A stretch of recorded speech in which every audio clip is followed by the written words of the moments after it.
Hi, I'm Hal Roberts. This is Bridge City News. Here's some of the top stories we've been following. The case involving a mother charged in connection with abuse of her baby has been delayed yet again in Lethbridge. We will explain why. Premier Danielle Smith talks about her awkward handshake with Prime Minister Justin Trudeau in Ottawa recently. And we hear why the Lethbridge Hurricanes will be wearing orange-colored warm-up jerseys fairly soon. Your nation. Your province. Your southern Alberta. From the heart of Lethbridge, it's Bridge City News with Hal Roberts. Thanks so much for joining us. A bail hearing for the Lethbridge mother charged with failing to provide the necessaries of life in an alleged assault of her baby daughter has been delayed yet again. Angela Stewart has been covering the case for us and is down at the courthouse. Angela, why has it been adjourned once again? Yeah, Hal, you could say it was yet another short court hearing Friday morning. For 3 weeks now, this case has been adjourned and a bail hearing still has yet to happen.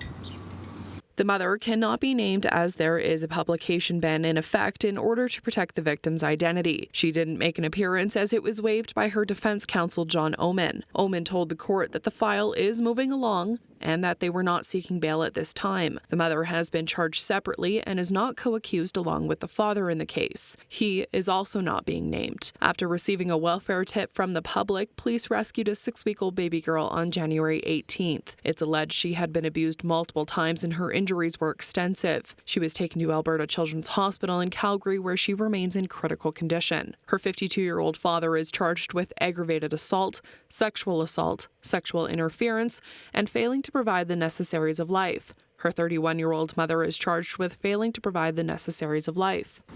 The mother's matter has been put over to February 17th, while the father's matter will be back in court on February 24th. Both remain in custody. Hal?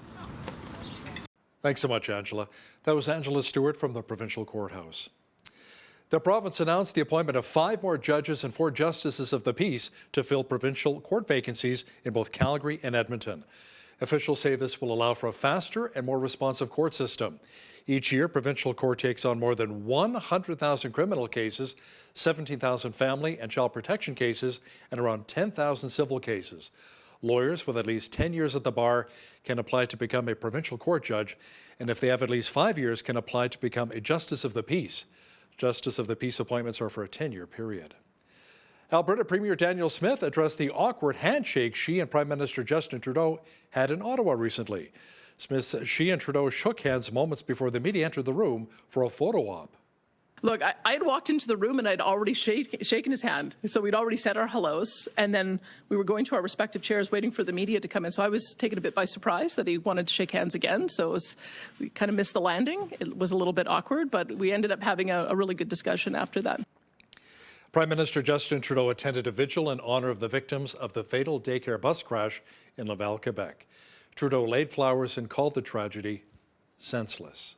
This is a moment to reflect on the incredible loss that families are feeling right now, on the hundreds of thousands of parents who drop their kids off at daycares across the country this morning, holding them a little tighter and reflecting on the senselessness of this tragedy. It's a moment to remember to come together. The first responders responded as heroes they are, and we think about them as they struggle with what they had to do and what they had to see. We think about all the people who rushed to help. We think of the community right now here in Laval and across the province, across the country, pulling together to be there for each other. Alberta's Finance Minister and the President of the Treasury Board, Travis Toews, was in Lethbridge earlier today for a meet-and-greet luncheon hosted by the Chamber. Toews fielded questions and outlined what the UCP will be doing to prepare for the upcoming provincial election and highlighted the 2023 budget. We asked Minister Toews what the party has to do to shore up more support here in our city and if there are any upcoming capital projects in the works for Lethbridge.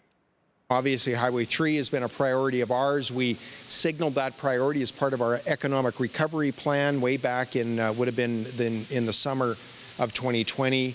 Irrigation has also been a priority of Albertans in this region, and it's been a priority for our government. But there will be additional infrastructure announcements with Budget 23. The Alberta NDP is calling on the government to halt a plan to help fund oil and gas companies to clean up abandoned wells. Energy critic Kathleen Ganley says taxpayer dollars should not be given to these profitable energy companies to clean up wells they are already legally required to clean up.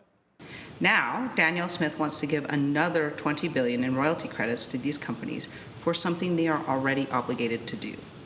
It's another scam from Danielle Smith and the UCP. These royalties belong to the people of Alberta and to future generations. To give this away will squander the energy price boom we are currently experiencing, and it's fiscally irresponsible. A recent report by the Parliamentary Budget Officer says around 10,000 wells in both Alberta and Saskatchewan need to be cleaned up. Costs associated with the cleanup could rise to over $1 billion by the year 2025. Well, it was another mild day across much of southwestern Alberta. Jeanette Rocher is now with an early peek at the forecast. Jeanette, the warm Chinook winds will remain for a little while longer, giving us a fairly nice weekend. Yeah, it's going to be a lovely weekend, Hal. Those Chinook winds are going to continue to gust, and we could see a high of 10 degrees on Sunday, so it should be a lovely one.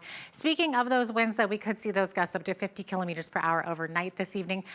Overnight low of -1, and then as we get into Saturday, we have a nice +6 day with lots of sunshine, and once again, those winds gusting to 50 kilometers per hour. As we get beyond that, though, we could see a double-digit day on Sunday. That's before the snow on Valentine's Day. I'll get to those details coming up later on in the show. I think it'll be time to head back to Waterton. Thanks so much, Jeanette. You know, they may look inviting to skate or walk on, but the city is advising everyone to stay off of storm ponds as they're currently unsafe. The city monitors 4 surface areas throughout Lethbridge. Officials say they're deemed unsafe because the water level fluctuates underneath, causing air pods, making them very dangerous to walk on. Everybody to stay off storm services, including our city staff. So we don't go out there to monitor or check those levels at all. So again, we only do the 4 surfaces that we check. Storm ponds as well also have, because it's flowing water from different areas of the city, it could have contaminants in there, road salts or, whatever. So it makes the ice that much not as strong. So it doesn't freeze as well. So again, if you're walking out on there, that ice may look solid, but it may not be. City officials say the 4 areas that are monitored are Henderson Lake, Nicholas Sharon Lake, and 2 areas at Legacy Park. The Lethbridge Hurricanes are partnering up with the Orange Jersey Project to bring awareness of the harms caused by the residential school system. Throughout the month of February, the Canes will wear orange jerseys during warm-ups before each game. Video journalist Micah Quinn was at the NMAC Centre earlier today and chatted with staff and players about the importance of this exciting new initiative.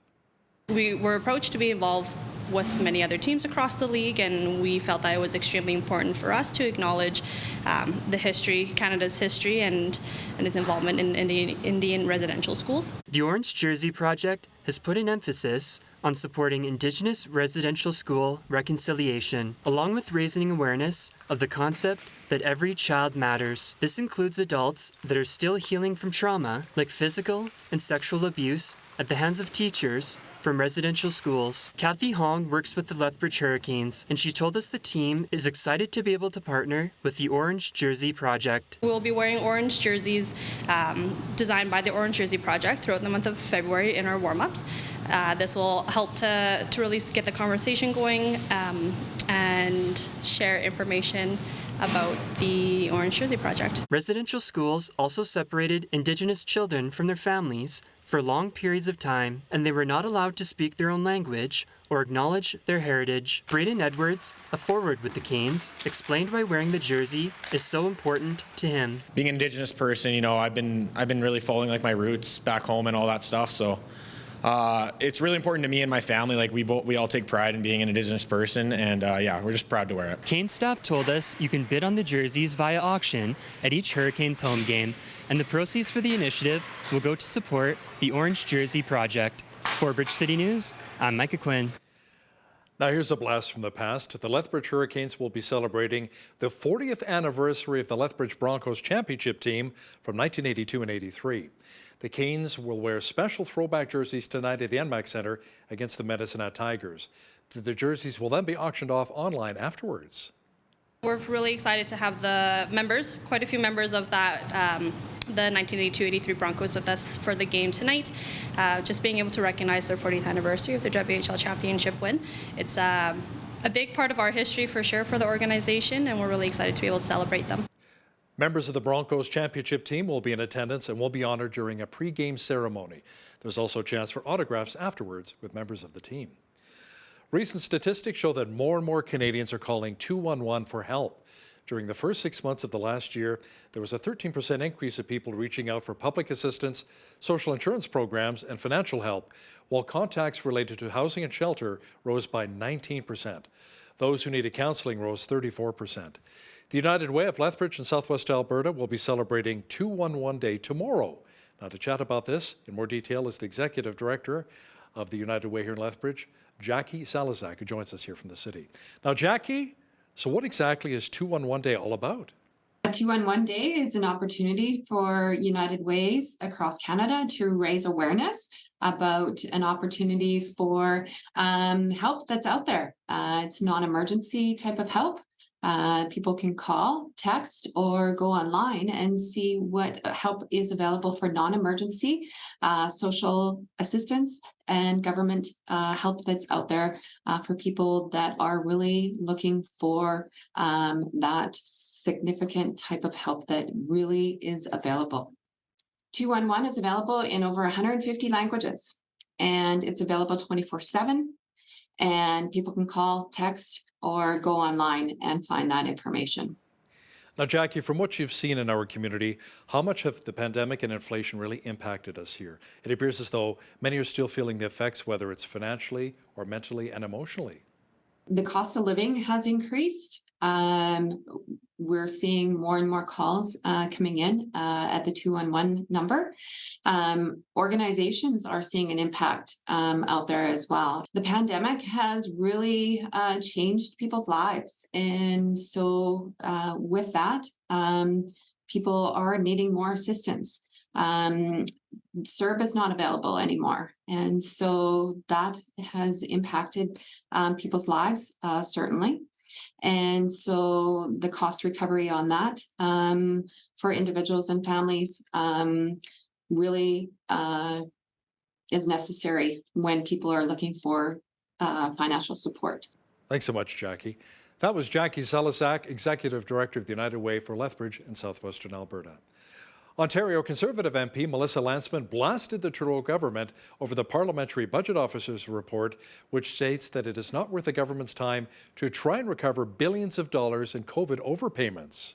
Another week and another condemnation for these Liberals. The Parliamentary Budget Officer they appointed condemned their own government for saying that it's not worth the effort to recover $15 billion of COVID overpayments to wealthy corporations.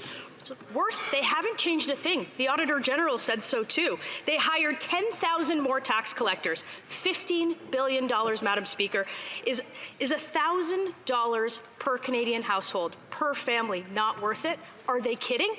All one has to do is to go into Canadian communities across this country to understand the importance of the various COVID-19 emergency programs that were introduced. Whether it was CERB, whether it was the wage subsidy, these programs helped the country through. At a time when Canadians needed their government was there. Where was the opposition? The opposition was talking about austerity. They were talking about making cuts. We will not defend that kind of an agenda. We will put forward a progressive agenda that helps Canadians. Federal Ministers Francois-Philippe Champagne and Anita Anand are in Washington, D.C. discussing the North American Security Partnership. Defense Minister Anand says Canada and the United States must continue to rely on each other because of the changing global strategic environment. From a defense perspective, from a supply chain perspective, we've been meeting with suppliers in the defense area. And I would be remiss if I didn't highlight once again the F-35 announcement that I made earlier in January for the purchase of 88 future fighters for Canada. But why that's important for Canadian suppliers isn't just because of the 88 future fighters themselves, but in terms of the global fleet that Lockheed Martin is producing, about 3,100 aircraft. Canadian suppliers are going to be producing parts for those 3,100 planes. And that just shows you the integrated nature of the supply chain across the border. Well, if you're a football fan, this is a pretty exciting weekend. The Super Bowl is coming up on Sunday. It'll be the Philadelphia Eagles taking on the Kansas City Chiefs. Now, in the wake of Damar Hamlin's frightening on-field collapse earlier this season in Cincinnati, the NFL gave a tour of its player safety protocols at the site of this weekend's big game in Arizona. As a healthcare practitioner, you never want to see someone who stumbles and falls in that way, because you know it's going to be likely a very serious situation. But then I think my next reaction is just tremendous confidence in the people that were there. I know the medical staffs of both of those teams, and all our medical staffs have trained and prepared for exactly that moment. And so you basically default to that training, and you're looking for a series of steps to occur, and those steps did occur, and you just hope and pray that that the body will respond and that there'll be a great outcome.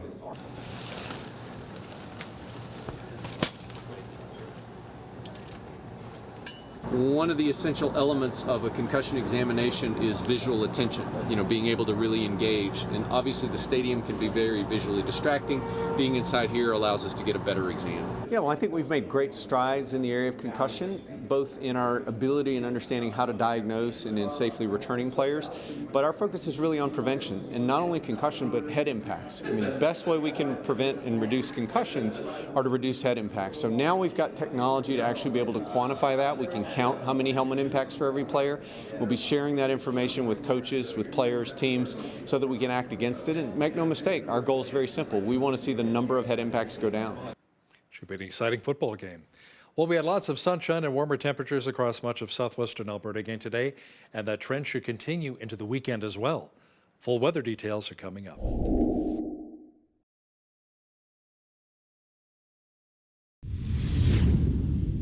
So nice to see that almost all of the snow is melted here in Lethbridge. If you're heading out to Waterton this weekend for a hike, it may be a good weekend to do so. Jeanette Rocher is now with all of the weather details. Jeanette, good time to strap on those hiking boots? Yeah, Waterton for a hike. That's a nice idea. I haven't heard that one since the summertime, but it could be a great way to spend a nice pre-Valentine weekend, particularly with that high of 10 degrees coming at us on Sunday. As we look to Saturday, nice sunshine. A high of 6 degrees, looking at a 50-kilometer-per-hour wind, high of 10 degrees on Sunday. There we go, lots of sunshine. As we get into Monday, also clear skies, high of 8 degrees. It's just Tuesday. That actually happens to be Valentine's Day, where Old Man Winter seems to be nipping back at us. They're -3, the high for that day, and we're looking at a 60% chance of flurries. So you might want to snuggle up to your loved one that night. -1, the high for Wednesday with a mix of sun and cloud, and then high of 2 degrees as we get back into the pluses for Thursday. The average high for this time of year, 1 degree, average low -11. 13 was our high temperature on this day back in 1987, and in 1939, we saw a low of -38. 7:51, that's when the sun rose this morning, and our sunset this evening at 5:41. We're now looking at 9 hours and 50 minutes of daylight, so we're getting very close to that 10-hour mark. Should be a pretty decent day, actually right across the country tomorrow. 8 degrees the high in Victoria with a mix of sun and cloud, partly cloudy skies expected in Vancouver tomorrow with a high of 7 degrees. 4 the expected high in Edmonton with clear skies, and a high of 5 degrees in Calgary, also expecting beautiful sunny skies there. As we look to the rest of the prairies, much warmer than the conditions that we have been seeing. We're looking at mostly pluses in this region. 1 degree the high in Saskatoon, -1 in Regina with sunny skies, and nice clear skies also tomorrow in Winnipeg with a high of 2 degrees for Saturday. As we look to the central part of the country, we're seeing the sunshine. So a lot of those precipitation warnings have kind of ended. They're behind us now. 2 degrees the high in Toronto with partly cloudy skies. Sunshine in Ottawa and Montreal, both of those cities looking at a high of -2 tomorrow. As we look to Atlantic Canada, that freezing rain has ended. That warning has ended, but we are still seeing that chance of flurries tomorrow for Fredericton, -4 the high, -3 the high in Halifax, -5 the high in Charlottetown, with a 60% chance of flurries. Those watches have ended there as well. And St. John's could see some flurries mixed with some rain with a high of 1 degree. So there you have it. That is your Saturday forecast. Today's weather report is brought to you by Ridge Utilities, providing competitive rates for electricity, natural gas, and internet, while investing back in communities across southern Alberta. The Canadian labour market is showing no signs of weakening as January job numbers look pretty strong. Stats Canada says the economy added 150,000 jobs last month. That left the unemployment rate near a record low of 5%. Royce Mendez with Macro Strategy says strong job numbers suggest interest rates are either not high enough or haven't had enough time to take effect and affect the economy more broadly as intended to fight high inflation. As for Lethbridge, our city's unemployment rate is at 4.1%, which ties Saskatoon for the lowest rate in the Prairie provinces. Enbridge reported a loss of $1.1 billion in its fourth quarter. Now that compared with a profit of $1.8 billion in the last 3 months of 2021. The loss came as the pipeline company took a $2.5 billion non-cash goodwill impairment charge related to its gas transmission business as a result of what it says was the increased cost of capital. Enbridge says the decline was primarily due to higher financing costs from rising interest rates on floating rate debt. Also increased depreciation costs on new assets placed into service in the fourth quarter of 2021. Nissan is reporting a 55% jump in its October to December profit as the Japanese automaker embarks on a less bumpy journey with its French alliance partner, Renault. Profit for the quarter at Nissan totaled $386 million US. Nissan says its quarterly sales surged 29% as the shortage of computer chips that slammed the world's automakers gradually eased. The crunch was caused by pandemic-related lockdowns and other restrictions, which hindered Nissan's ability to deliver vehicles to its customers. Now, here's a look at today's markets. The TSX was up 14 points on the day to finish at 20,612. The Dow Jones was up 169 points to 33,869. The S&P 500 was up 8 points on the day to 4,090. And the Nasdaq was down 71 points to 11,718. West Texas Intermediate Oil was up $1.76 to $79.82 US per barrel. Natural gas was up 15 cents to $2.58 US. Gold was up $3.80 to $18.65.57 US an ounce. And silver was up 3 cents to $22 US an ounce. Feed wheat is at $11.97 per bushel. Barley's at $9.04. Canola's at $18.64, and corn is at $11.23 per bushel. Live cattle were up 38 cents to $161.20. Feeder cattle March contract was down 43 cents to $186.40, and lean hogs were up 5 cents to $75.88. The Canadian dollar was up slightly over the past 24 hours to $74.94 US.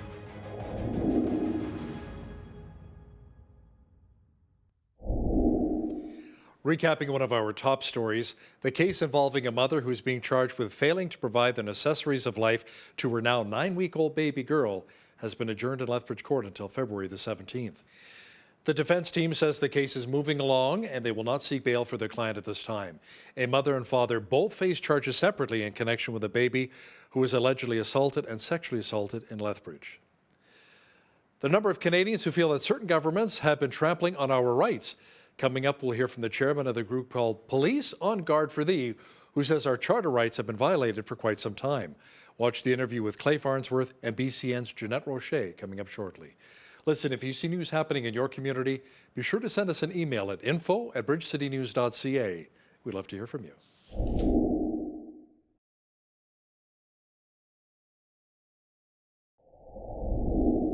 Since COVID became a factor in our lives, we've heard stories from across Canada of banks restricting people's bank accounts, employees required to provide medical information to employers, churches being closed down, and workers losing their jobs. To discuss the changes we've been seeing, I want to bring in Clay Farnsworth, a former RCMP officer who is the chairman of Police on Guard for Thee. He joins me now from his home in southern Alberta. Clay, welcome to Bridge City News. So great to have you on today. And thank you, and thank you for the opportunity for allowing me to speak today. Absolutely. Okay, so Clay, for our viewers who may not know about your organization, can you give us a quick snapshot of what Police on Guard for Thee is? You betcha. During the start of the pandemic, there was policemen always naturally have a curious nature about them. And there was an arrest that happened in December of 2020, of a young lad that was out skating on an outdoor rink, and Calgary police officers arrested him for not wearing a mask. The arrest became quite physical, and it was well televised. And several police officers from across Canada are going, what is going on here? And there was two of them, unbeknownst to each other in Ontario, who had witnessed this and had reached out to an MPP in Ontario saying, without knowing each other, reached out to this MPP who put them in touch with each other. And they started Police on Guard, the two founding members. There was more than them because it grew rather quickly with other policemen of the mindset. But the two founding members are still with us today, still on the board of directors. And we brought on Rocco Galati, a constitutional lawyer from the Constitutional Rights Center. And Police on Guard put out the call through social media shortly after the 20th of December in 2020, asking members, retired or active, who felt that the charter was being violated with the COVID mandates. I immediately threw my name in the hat because, like many policemen, I believe in the charter, I believe in our Constitution, and put my name in the hat. And as we evolved, I ended up in the chairman's position and have been since we became a not-for-profit. And I eat, live, and breathe what we stand for. Okay, so what exactly do you stand for, and what do your members do exactly? Okay, basically, while we're an information-based group, okay, we're nonpartisan. We don't support a political party one way or the other. But what we do believe in is the truth. And we believe in our charter and we believe in our Constitution. And the longer that we're diving into this and seeing the egregious policies brought forth by the governments, provincially, federally, and even at the municipal levels, that are avoiding the charter, what we're there for is to inform people that this is wrong, and it's 100% wrong. So on our website, Police on Guard, our www.policeonguard.ca, you can find all sorts of information from our legal team, Rocco Galati. He does Question Tuesdays, where you can ask him questions and we send them into Rocco and he'll answer them. We've got a wealth of information from doctors and scientists around the world. So basically what we do is we're providing information and letting you decide for yourself, okay? But we also follow the court cases across Canada routinely and write our opinion as to where they've gone wrong. Now, you got to appreciate we've got thousands of people that have sworn an oath to the charter. The mounted police swear their oath to the Queen, not to the charter. But we've sworn to uphold the laws in Canada. So you take 1,500, 2,000 policemen that have spent hours upon hours in court. And looking at this, we have a wealth of knowledge. You don't have to be a lawyer to understand the Constitution or the Charter.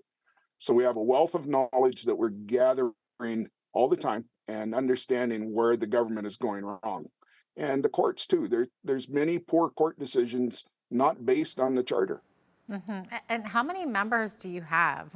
And are they all police officers? No. With the growth of Police on Guard, and in the very beginning, what we saw was retirees coming out. And you didn't see the active duty members coming out because they were feared for their career, fear for their jobs. And you know what? That is true. We have seen that so much with policemen that speak out. We've got policemen in Ontario that have been charged for speaking out in support of the charter, in support of the groups that are having legal, lawful protests. We have policemen in Alberta that were forced to either take their retirement or be charged. We have policemen in Alberta that have been charged for standing up for the charter. And this is just mind-blowing. That's what they took their oath to. That's what they're supposed to protect. But if they speak out, they get run down or chastised or charged by their department. What's wrong with that picture? It's such a shame. It's horrible. And if you don't have policemen that are free, courageous, individual thought process people, you don't have a good police department, because you got to question things. You have to get to the bottom of this. And when you take a look at the charter, section 1 of the charter does allow for the government to supersede any of the other sections within the charter. Okay, but there is a test that the government must go through in order to strip you of your rights. A lot of people don't realize that. In fact, the vast majority of Canadians don't understand that. And that test was brought down by the Supreme Court in 1986, shortly after the charter came into effect. So this is not new. And that test is now known as the Oakes test, where there are 4 very defined elements that the government must be able to meet in order to supersede section 1 of the charter. It's never been done. The government has never tried this in court. They've never proven any of these mandates to supersede any of the other sections of the charter. Therefore, the charter is the supreme law of the land and must be followed. Okay.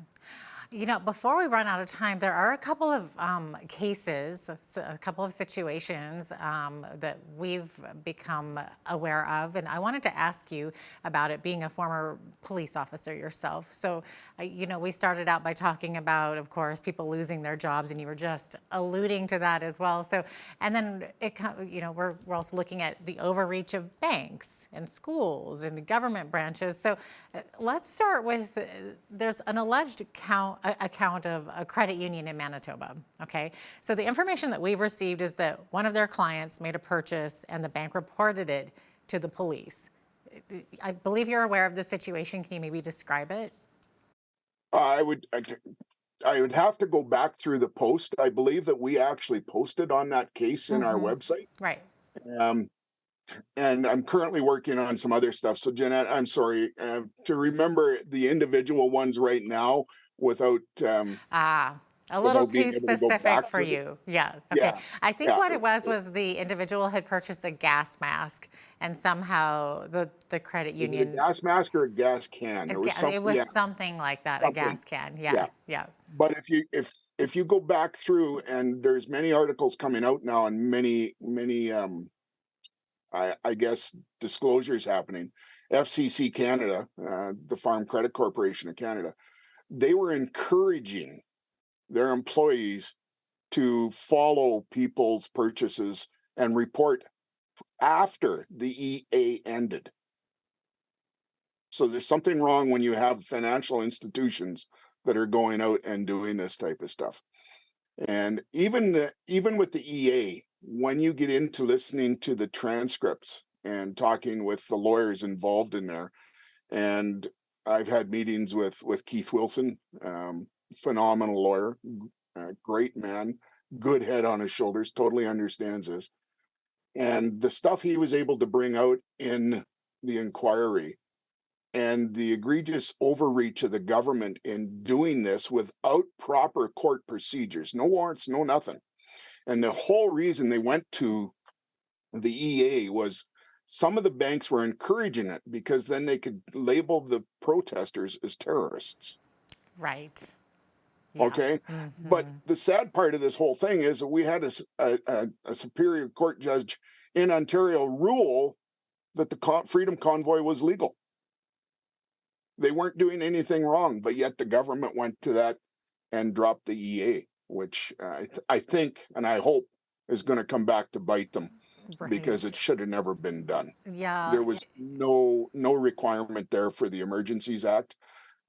In fact, the police were working with the convoy organizers to clear the area and set up in another area. So they just wanted to enforce they wanted to flex their muscles, put it that way.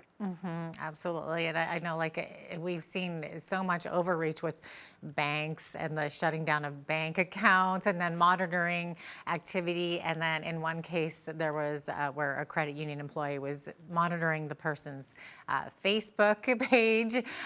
So, I mean, with yourself, from your experience in policing, is this typical practice of financial institutions to do this? I would It say is not. totally a breach of everything within the banking acts because of privacy. It's a total breach of the charter and the laws within Canada. Financial institutions cannot do that and release that information to any authority without having the proper court documents. And so what we're seeing is people's rights being eroded at immense levels. And unfortunately, the Canadian people either aren't concerned about their rights being eroded or don't understand that their rights are being eroded, and using COVID as the flag to do it. I'm sorry. You can't do that. Clay, how does this make you feel about the direction that Canada is headed? I am, without a better word for it, I'm sickened by it. I started my policing career prior to the charter, and I had to learn, and many members of my generation kicked garbage cans because it seemed that every time we'd come to work after a few days off, there was a new court decision that had changed our process and our procedures. So we were constantly evolving and learning and fighting the growth of the charter. But once we got all the bugs worked out of it, I became a fan of the charter.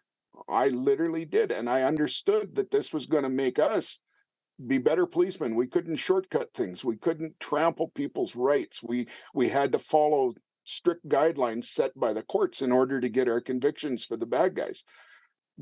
During the time in the 80s, were there criminals that walked that shouldn't have, that wouldn't have prior to the charter? Yes, because everybody was learning.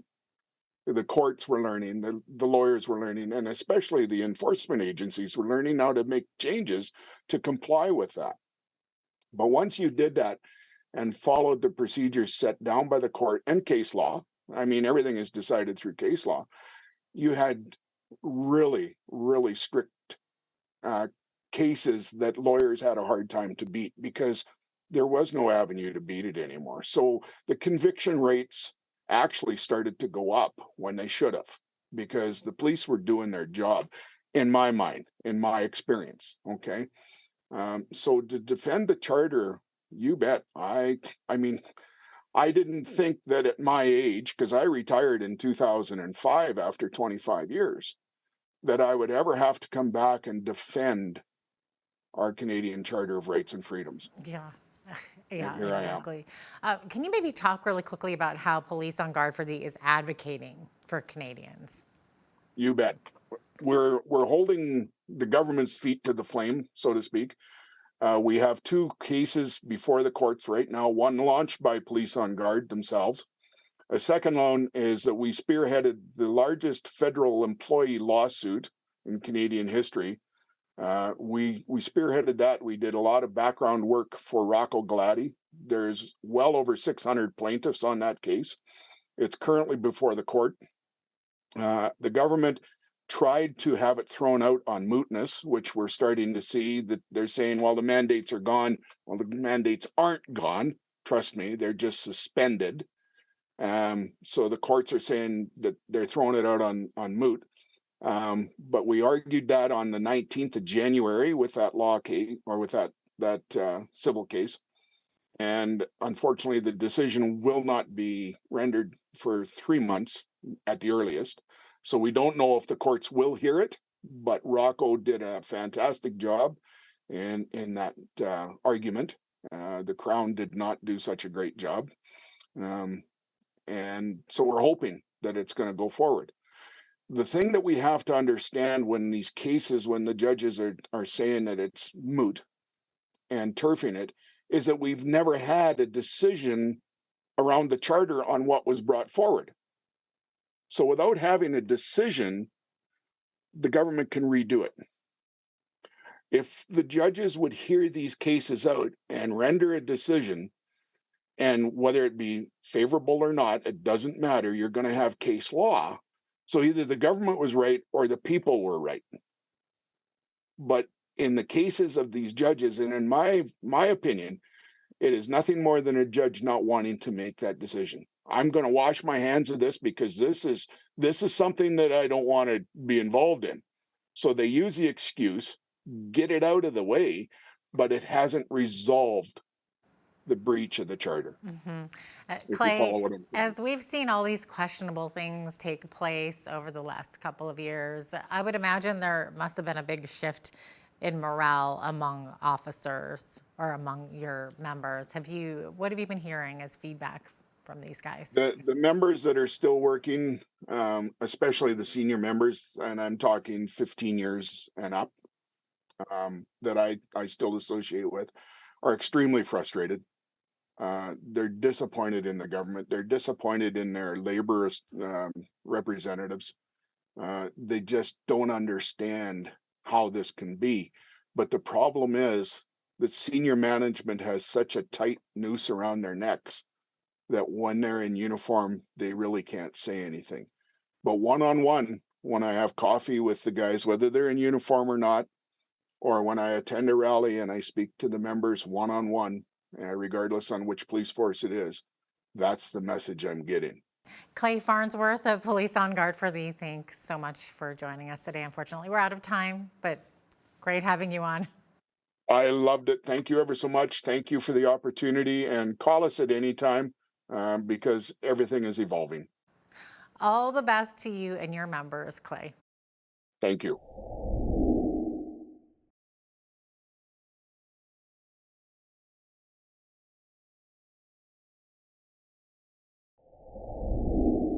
Education is a bedrock of our society, and some parents are claiming that one of the results of the pandemic is parents taking a more active role in the education of their children. Now, more parents are homeschooling, unschooling, and even small study and learning groups have developed called micro schools. To talk more about the desires parents have for a more active role in education for their children, we're going to bring in Jeff Park. He's the Executive Director of Alberta Parents Union and joins us from Calgary. Jeff, welcome to Bridge City News. Thanks for having me, Jeanette. Absolutely. So great to have you here. So maybe, Jeff, can you give us an overview of the mission of the Alberta Parents Union? What is it? What's it all about? Absolutely. We're parents trying to support our own students in the K-12 education system, advocate for their best interests, because parents are the real experts in our own kids. There might be people who know more about curriculum development or a certain subject than I do, but there's no one except maybe my wife who knows more about my 4 kids than I do. So we are parents from every kind of schooling, public, separate, francophone, alternative, charter, independent, and home education, who are joining together to raise our voices and advocate for our kids. Okay, so Jeff, based on feedback from parents, what are you hearing right now about the Alberta education system? Sure, I think the last 3 years have been a real eye-opener for a lot of parents. They saw a lot more of the content or lack thereof that their kids were learning when everything went to Zoom. And so there is a lot of appetite for change, both in the traditional system and outside of it. And that's one of the main things I'm hearing is a lot of people that are now expecting to be more engaged in their child's education than they were before. Okay, so do you think that maybe teaching models have changed and that's led to this more negative impression or maybe a negative outcome of a student's experience in public school? So I did a tour of all of Alberta, and what was down in Lethbridge, Pincher Creek, Tabor, and Medicine Hat, relevant to the southern part where you guys are based, and all over the rest of the province. And I did hear pretty consistently that it seems like for people who have a big gap between their kids, or grandparents who put their kids through school and now are putting their grandkids through school, they say there is a big difference between, say, before about 2011 and now in just the focus on the basics in school, and how much you can expect school to be focused on your standard reading, writing, and arithmetic, versus going further afield to find other monsters to slay in the educational space. Okay, so Jeff, kids aren't exactly a one-size-fits-all when it comes to education, right? So do you think the traditional public education system is maybe leaving some kids behind? What's a better approach to make sure that this doesn't happen? Sure, there is no one approach, philosophy, no one system that will fit every kid.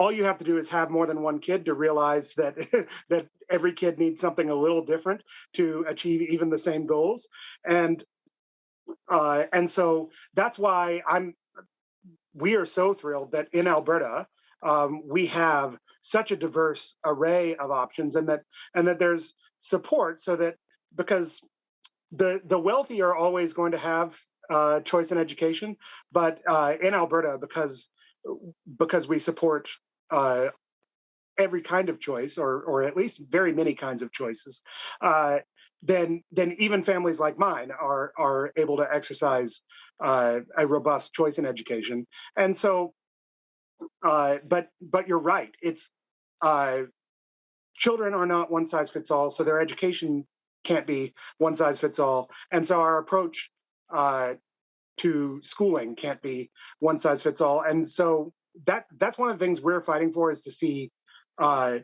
even more options sprout up. We've got, like I say, we have families in every existing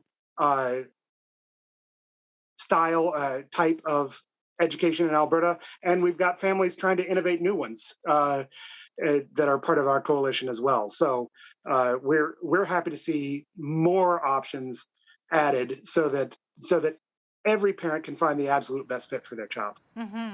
Okay, so I know Alberta Premier Danielle Smith had originally talked about implementing what some are calling micro schools, and some parents say that this is an attractive idea for them, and they're doing very well in the United States. Can you maybe explain what a micro school is? Sure. A micro school or learning pod, hybrid education, it goes by a couple names. These are parents getting together on their own and hiring one or a very small handful of teachers to deliver education directly in the old one room schoolhouse style, really. And sometimes these children will be across several grades, or they'll be working on different things, microschooling or learning pods, and unschooling that you mentioned at the top pair very well together, and we've seen a lot of those pop up, especially in the States. So we would encourage there to be, because one of the issues is that I've heard independent schools say over and over again that the number of regulations on independent schools has been increasing, so that they actually have to be larger than even some of them would like to be able to support a staff to keep up with all these regulations and reporting requirements and so forth. And so we would love to see legislation that would create a new category for learning pods that wouldn't apply all the same regulations that apply to all Alberta schools now, including independent schools, so that we can see a smaller option. Because right now, with the amount of government mandates on anything called a school, we can't see schools below a certain size. You mentioned unschooling. We kind of alluded to that at the top of the interview as well. Can you explain what this is and why it's a polarizing idea? Sure. So the idea behind unschooling is that that children want to learn, and that it's very often the structures and the compulsion in education that raises issues with their ability to learn. So that if you set up a system where it's more just encouraging children to pursue the learning aims that they themselves have. If they themselves want to build a robot, well, then you need to learn this kind of math and this kind of physics and engineering and all this kind of stuff. But then they are motivated themselves by a goal that works better than the traditional classroom model. And we have obviously we want to see any kind of schooling be available. Again, we want to see more options, not fewer. So we wouldn't want to see people limited to that viewpoint, but certainly to have more options available to provide that kind of education in Alberta would be great, because that is a growing movement itself to just sort of unleash the child's own natural passion for learning. Yeah, so definitely not a one shop fits all type of a thing. I mean, you could almost compare it to, competition is always better than a monopoly. So do you think that this is it's a fair comparison to the current ideas for education options? Oh, absolutely, and we've seen that.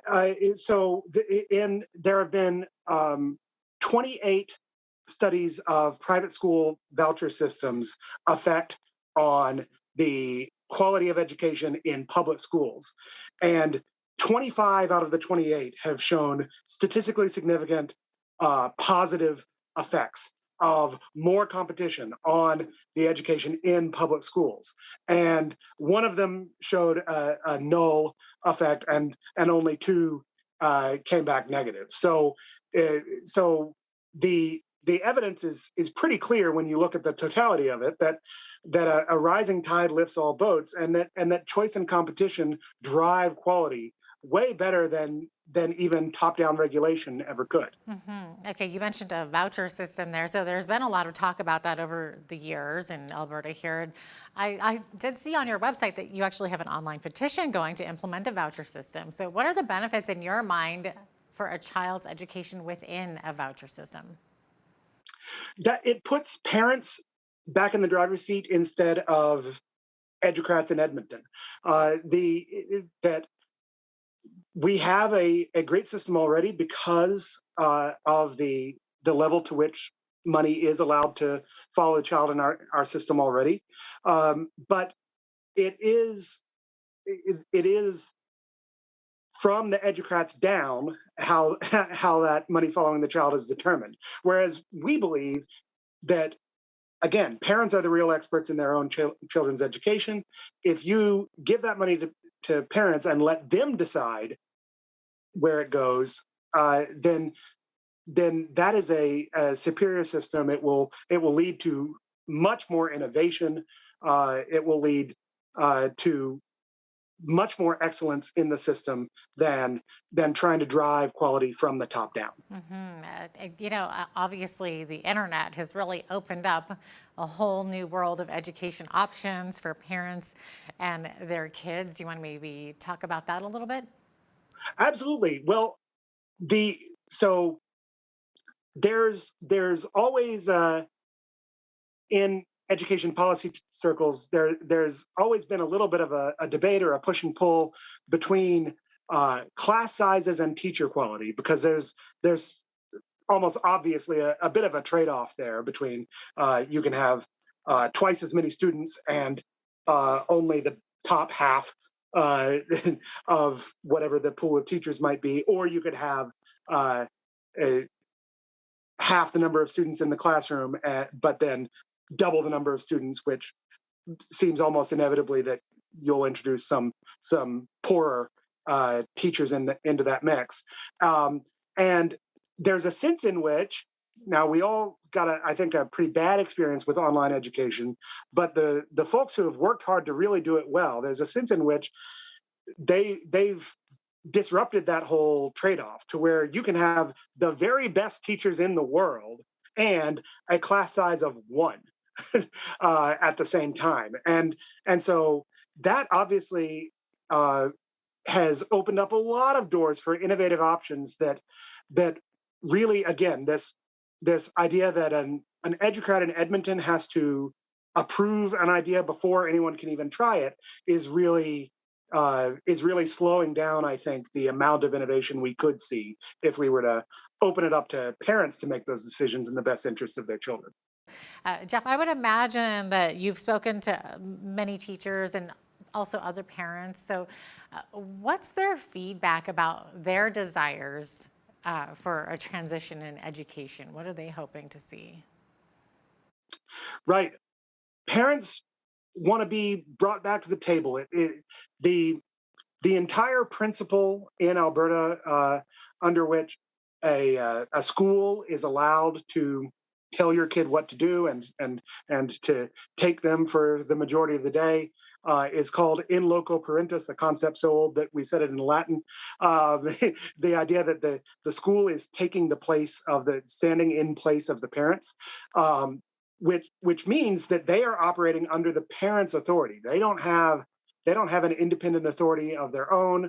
But then when the parent wants to come in and exercise that authority themselves, they get a lot of pushback. And so they want to see us return to that principle that has been eroded, that it is the parents' authority that guides the education system, no matter what system you choose to put your child in. And they want to see more and different options. The vast majority of parents say, that might be great for most kids, but what my kids need is X, right? And eventually it gets to the point where when every parent says that, you realize not only is it not one size fits all, it's turned into a one size fits none system where really everyone would benefit from more options, more choice, more accountability, and more attention to putting the parents at the center of that decision making, instead of assuming that the real experts lie somewhere else in Edmonton or in an international consortium, education consortium, or whatever. It was very interesting stuff. Pretty fascinating. Thanks so much for joining us today, Jeff. Appreciate having you on. Thanks so much for having me, Jeanette. Absolutely. Jeff Park is the Executive Director of Alberta Parents Union. I'm Jeanette Roche on behalf of all of us here at Bridge City News. Thanks so much for watching.